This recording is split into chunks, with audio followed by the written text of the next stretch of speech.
Hi guys, good morning! Welcome to my vlog! So ngayon maluluto tayo ng fish. So galing lang ang isla natin worth of 15 KD 300.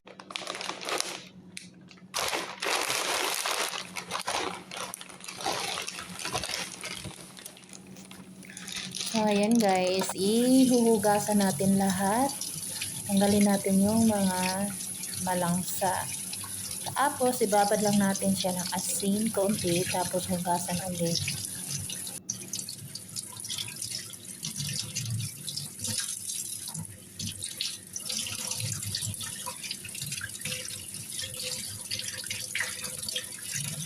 So ito na yung mga ingredients natin: lemon, tomato, green pepper, coriander, onion, may salt, black pepper, fish spices, olive oil,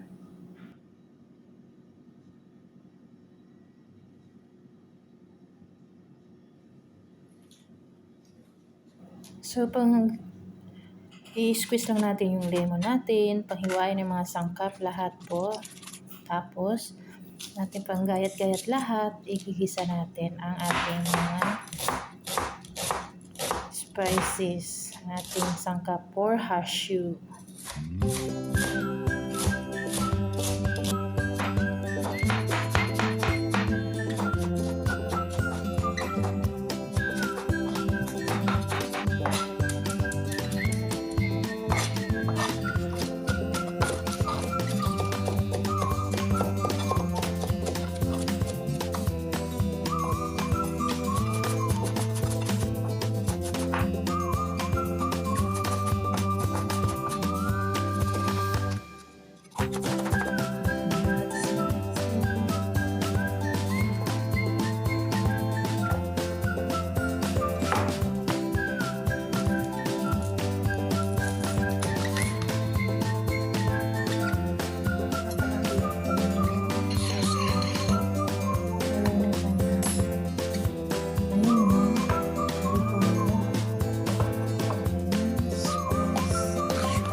Tapos inahin natin yung sibuyas. Sunod na yung garlic, ginger, tsaka yung masangkap.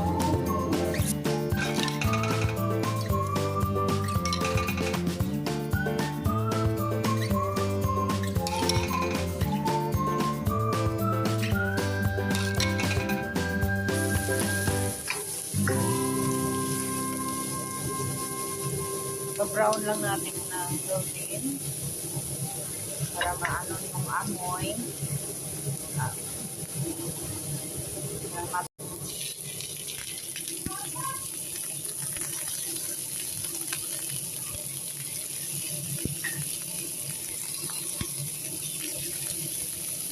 So ayan guys, after yan, na-mix natin yung tamarind sauce. So ilagay natin sa gilid-gilid at saka sa balat. So continue lang natin, tapos i-middle natin yung ating hasyo. So, ilagay natin yung fillings. So pagkatapos na natin, i-bake natin siya ng 200 degrees, about 40 minutes. Ayan. Luto na siya guys. Yummy. Ready to serve. So, kadagdag tayo ng rice. Super yummy ang ating fish. May 15K, di kaya ito mahigit. It's okay na, ang dami nila, mayaman sila eh. So, after sa Bye-bye! ating lunchtime, so nandito naman tayo sa rooftop guys. Kung bago lang kayo sa aking channel, please subscribe, Tansan Vlog, and hit the notification bell para updated kayo sa aking next vlog. Maraming salamat and God bless you all.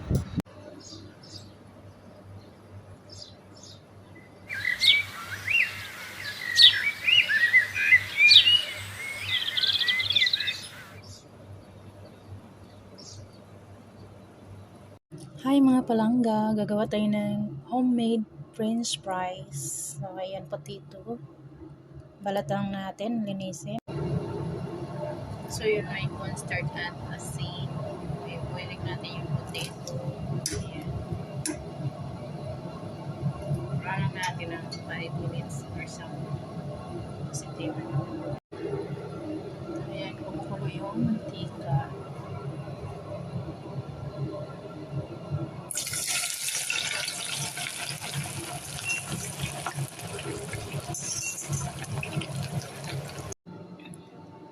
Homemade fries.